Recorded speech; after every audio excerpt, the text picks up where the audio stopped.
Bonjour les élèves. Alors, tel que convenu, on va travailler par le biais du livre Le voleur de sandwich cette semaine. On va pouvoir travailler différentes stratégies et puis s'améliorer en lecture par le biais de ce roman graphique. Alors, Le voleur de sandwich a été écrit par Patrick Doyon et André Marois. En fait, Patrick Doyon et André Marois, ce sont les deux auteurs. Un a fait les illustrations, je crois, et l'autre a fait plutôt écrit l'histoire. Donc, voilà ici, si vous êtes intéressé à en connaître plus sur eux, vous pourrez mettre la vidéo à pause et pouvoir lire leur petite biographie. Alors, le voleur de sandwich. Donc, je continue. Je me remémore mes 3 stratégies de base, lire les illustrations, lire les mots et se faire un rappel de l'histoire. Mais avant toute chose, avant de commencer mon histoire, de le lire, mais j'essaie quand même de tenter de prédire de quoi ça va parler. Là, je vois une cloche ici. J'aurais pu tenter de prédire directement en regardant ici.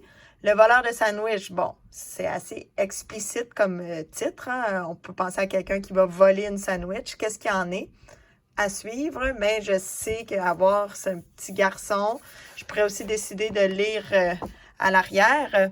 On voit un lunch avec une petite note.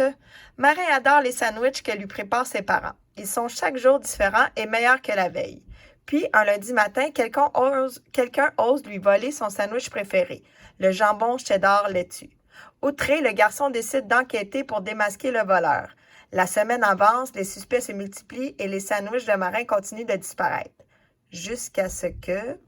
Donc, ma prédiction qu'il se fait voler son sandwich, il y a quelqu'un qui vole les sandwichs, était bonne. Donc, je vois ici une cloche, une image va toujours m'aider à comprendre l'histoire.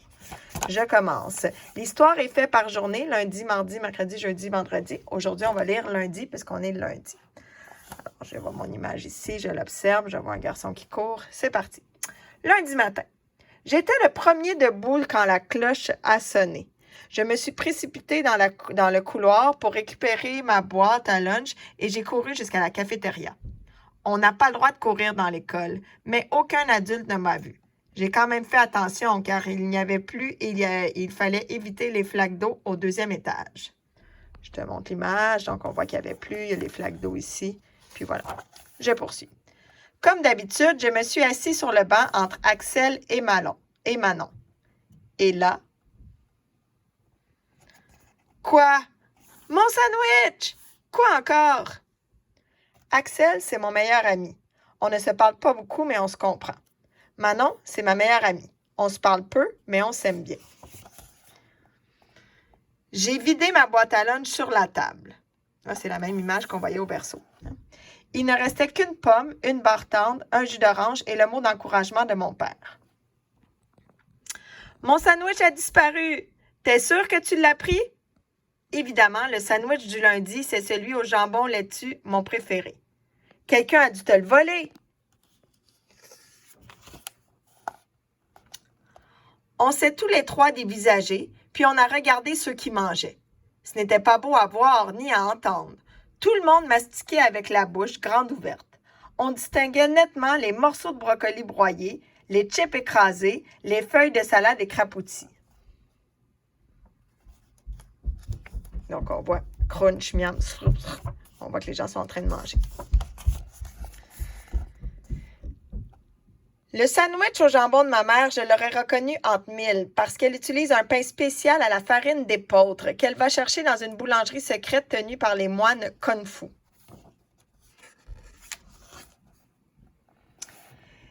J'ai longé les bancs un par un. À un moment donné, j'ai cru repérer mon lunch entre les molaires d'un grand roux de 6e année. Je lui ai bloqué les mâchoires pour vérifier de plus près. « Hey, qu'est-ce qui te prend, Ticoune? » Police des sandwichs. Ce n'était pas mon sandwich du lundi. Celui-là était fait avec du vulgaire pain industriel. Je me suis écroulée entre mes 2 amis. Alors, il s'est envolé. Un céleri? M'a proposé Manon. J'ai haussé les épaules, découragée. Lundi après-midi. L'après-midi, mon ventre émettait d'atroces gargouillis. Je n'avais jamais été aussi affamée de ma vie.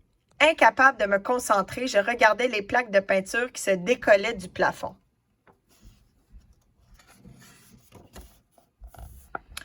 L'une d'elles a atterri sur la tête de Madame Tzadiki. Toute la classe a ri, sauf moi. Retiens bien le « L » ici, je vais te questionner un petit peu plus tard. Je veux savoir que remplace le « L ». Mon voleur de sandwich m'obsédait. Quel malfaisant avait pu commettre un acte aussi cruel? Je ne savais plus quoi penser, passant de la colère à la tristesse, puis à l'envie de punir le coupable. J'ai décidé de dresser une liste de suspects dans mon cahier Canada. Numéro 1, le gros Robin. Gloup, gloup, gloup. Il ne fait que s'empiffrer. Ce midi-là, je l'avais vu engloutir un énorme plat de spaghettis. Mais je sais que ça ne l'aurait pas empêché d'avaler mon sandwich en guise d'entrée. Goinfre comme il est, il l'avait sûrement dévoré sans l'apprécier. Quel gâchis! Tu sais, hein, le burp est souvent utilisé pour signifier qu'un personnage est en train de faire un rot, puis le gloup, gloup, gloup pour dire qu'il boit. Hein, même si ce n'est pas exactement le son qu'on fait, mais on comprend ça dans les bandes dessinées. J'ai examiné le gros Robin en serrant les dents. Je n'avais aucune preuve contre lui, mais je le plaçais sous haute surveillance. Numéro 2, la pauvre Marie. On sait tous que sa mère a perdu sa job depuis longtemps et que la boîte à lunch de Marie ressemble à un frigo désert. Souvent, on partage notre repas avec elle et elle accepte en rougissant. Mais jamais la pauvre Marie n'aurait volé mon sandwich. Au pire, elle en aurait pris un morceau. Non, c'était impossible. Sauf si elle n'avait rien mangé pendant toute la fin de semaine. J'ai failli barrer son nom, mais je l'ai laissé. Son manque de nourriture la rendait hautement suspecte. Numéro 3, Benjamin le fatigant. Lui, il passe ses journées à inventer des farces plates qui ne font même pas rire les maternelles. Je l'ai imaginé me dérober mon sandwich pour m'observer ensuite en cachette en ricanant tout seul. Mais Benjamin le fatigant préfère les blagues publiques. Il veut que tout le monde reconnaisse que c'est lui le plus drôle. Il se pense comique. Il est juste achalant. Tu vois, comme les jouets avec une araignée en plastique. Ha, ha, ha. J'ai mis un point d'interrogation à côté de son nom. On est rendu à 3 suspects. Oh, il y en a un autre. 4e. Numéro 4. Mathias le jaloux.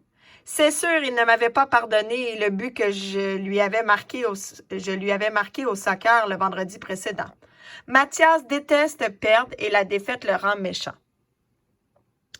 Il avait une bonne raison de voler mon sandwich. La vengeance. Je me suis soudain souvenu que Mathias le jaloux était sorti dans la matinée pour aller aux toilettes. Le voleur, c'est lui. Marin, tu te parles tout seul, m'a lancé Mme Tzadiki avec son drôle d'accent grec. Hein? Ah oui, non. Qu'est-ce que je disais? Vous parliez d'un sandwich au jambon? Ha ha ha ha ha. Toute la classe a éclaté de rire. Même Mme Tzadiki a souri. Mon cher Marin, nous en étions à la table de multiplication par 7. Je me demandais si tu savais combien fait 7 multiplié par 8. J'ai paniqué. La table des 7, elle est impossible à retenir. 45, 29, 72. J'ai essayé de me souvenir de la réponse. Alors, Monsieur Sandwich au jambon, 7 fois 8. La pauvre Marie m'a fait discrètement un 5, puis un 6 avec ses doigts. 56! Pourquoi elle a fait ça? Je me suis demandé si elle n'avait pas un sandwich à se faire pardonner. Et on va être rendu là demain.